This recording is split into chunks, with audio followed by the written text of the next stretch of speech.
What's up you guys, Sasha here. Now today I want to talk about making passive income, but not just passive income like the millions of other videos out there, like stuff that I've personally talked about before.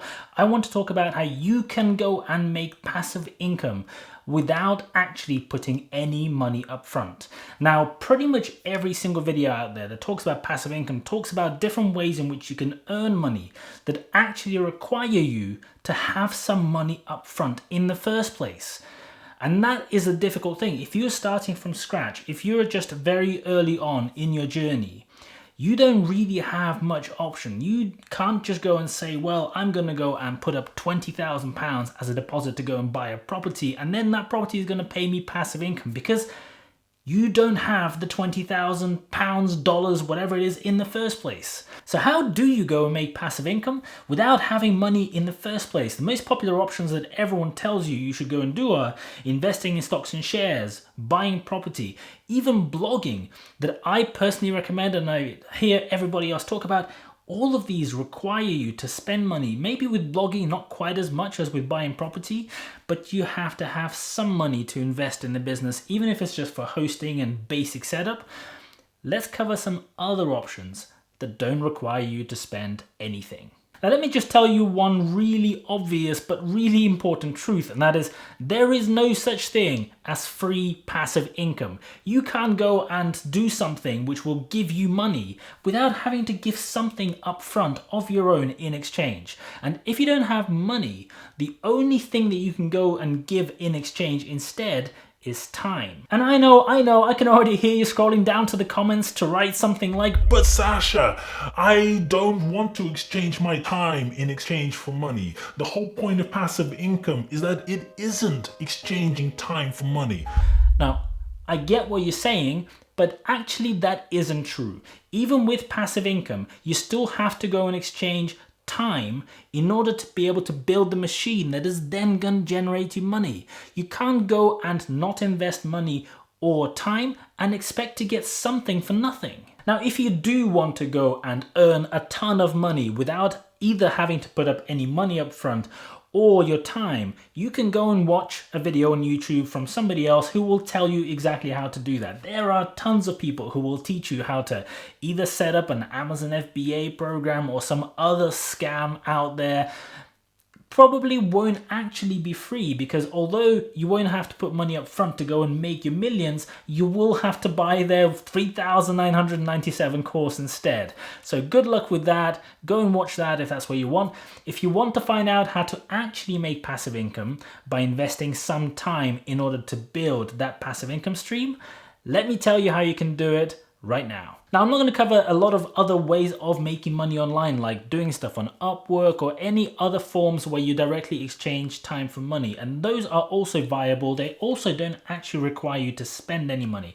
Here we're focusing on purely passive income streams. And the first one that I want to talk about is stock photos and stock videos. This is one that I don't really hear anyone else mention. Certainly when I looked at some of the other videos on the topic, I want to find out what other people are recommending. Nobody really talks about this, and I think this is a huge opportunity going forward. Whenever other people go and create content, when they write blog posts, when they do videos, when they go and create any kind of online content on social media, they often want to go and get some kind of stock photo. So let's say they're writing about squirrels. They might want to go and use a photo of a squirrel, and they might be living in a city or don't have the time or whatever to go and find a squirrel and take a picture of it. So what they will do is they'll go on a stock website. Let's say it's Shutterstock or Getty. There are loads of very different stock photo websites out there. And what they'll do is they'll either pay through a subscription or per image to go and be able to license an image of their choice.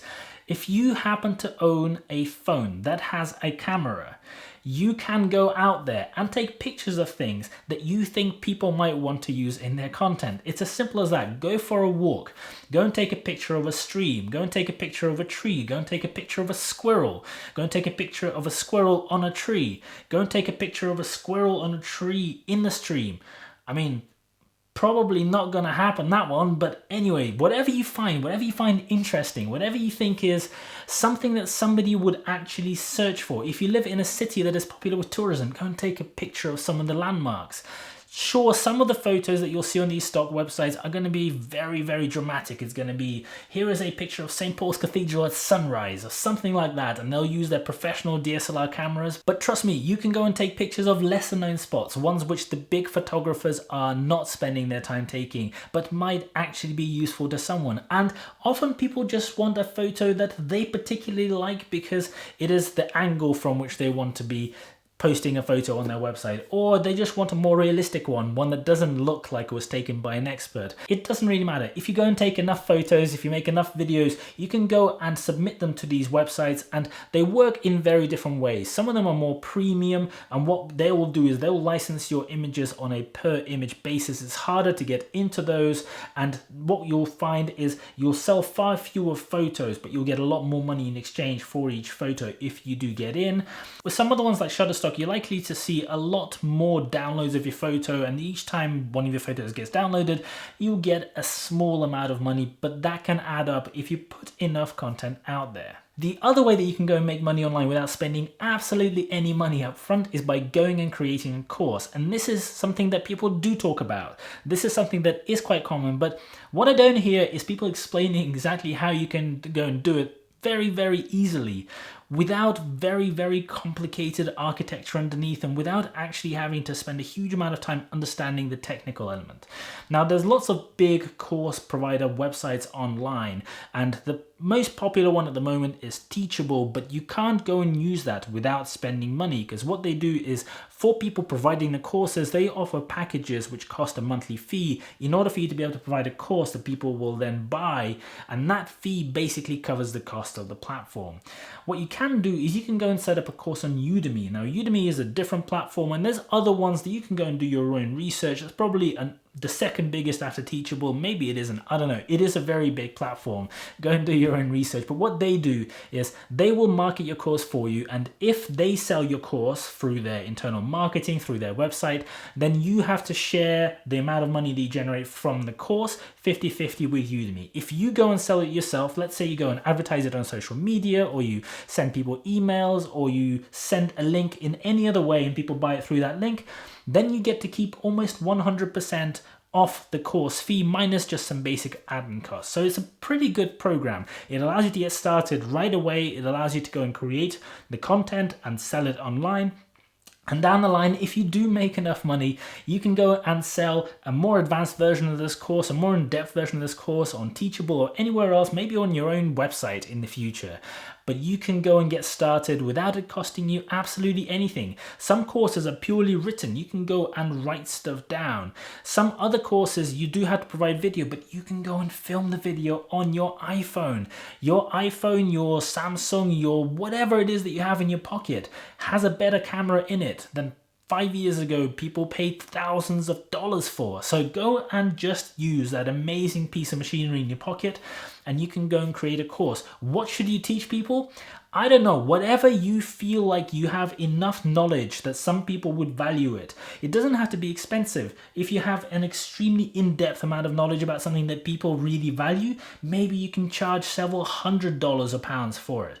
If you want to sell something more basic, something that people will be able to buy without having to think about it or without having to plan ahead for the expenditure, you can go and sell a course that costs $29 or $19 or whatever you like. And maybe then you'll be able to not have to spend quite as long producing it, and you'll be able to sell it to more people. So maybe you'll be able to make money that way. At number 3 on my list, I've got starting a YouTube channel. And this is something that I've done recently. I started my YouTube channel in March of this year, and I've only been going for just over 6 months. Now, it depends on your channel. It depends on how much time you have to put into it. It depends on luck to a huge amount. A lot of people will not tell you this, but it really, really does. If some of your videos take off unexpectedly, you're going to get there more quickly. But once you reach a milestone of 4,000 watch hours and 1,000 subscribers, you can go and monetize your channel with adverts. Even before you get there, if you build up an audience, you can go and sell them products. You can go and recommend them things for which you get commissions and affiliate revenue. But when you get past that 1,000 subscriber and 4,000 watch hour mark, you can actually earn money from ads on YouTube. The amount you can earn does vary quite a lot. It can be very low for general interest channels, but for more specialist channels like finance or technology, you can be earning as much as $15 or $20 per 1,000 views. And that is really pretty good. I started with absolutely nothing on my channel. I started filming with my phone with absolutely no gear whatsoever, just a desk lamp pointing in my face, and it didn't look good and it wasn't particularly professional, but I managed to get to a point where I was actually earning money from my channel within just 5 months. In the 5th month of being on YouTube, I earned just over $400. Now that's not a life-changing amount of money. It is not something that I'm going to be able to go and retire on, but it is more than nothing. And with YouTube, you have to go and start somewhere. Whenever big creators go and show their numbers from back in the day, they started by not earning anything and then earning their first $400. So you can go and do the same. Now, it will take a lot of work. I am not going to tell you that it's easy or very quick, or it won't require effort, or definitely will require a very steep learning curve. But if you do go and put the time in, you too can be making money on YouTube. And in month 5, maybe you'll be earning the same $400. Maybe you'll get there in just 3 months. Some people do. It really does vary, and it really does depend on specifically your skills, your ability, and what you want to go and talk about. But maybe after 2 or 3 years, you could be making more money than you actually earn in your full-time job. It's certainly possible. If I can go and get there within just a few months without the sort of bubbly personality and the charisma that most other people have that I seem to be lacking, then you can go and do it as well. If video just really isn't your thing, or you don't fancy spending that time learning how to edit the videos, how to upload them, or doing all of that, or you just really like the audio format instead and you want to do the same type of business,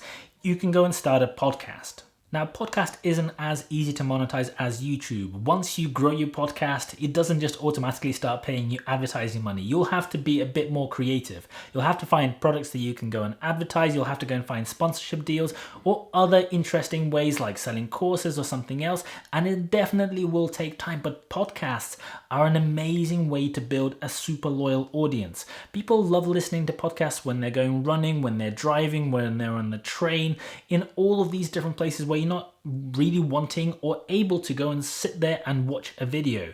In many cases, people just want to have something in their ears telling them about a topic that they're particularly interested in, and you can build a very, very loyal audience that really goes and tunes into every single podcast that you release. Podcasts are super underrated, and a lot of people just don't go and do them because it isn't seen as cool. It's not like building a social media profile and becoming some kind of influencer.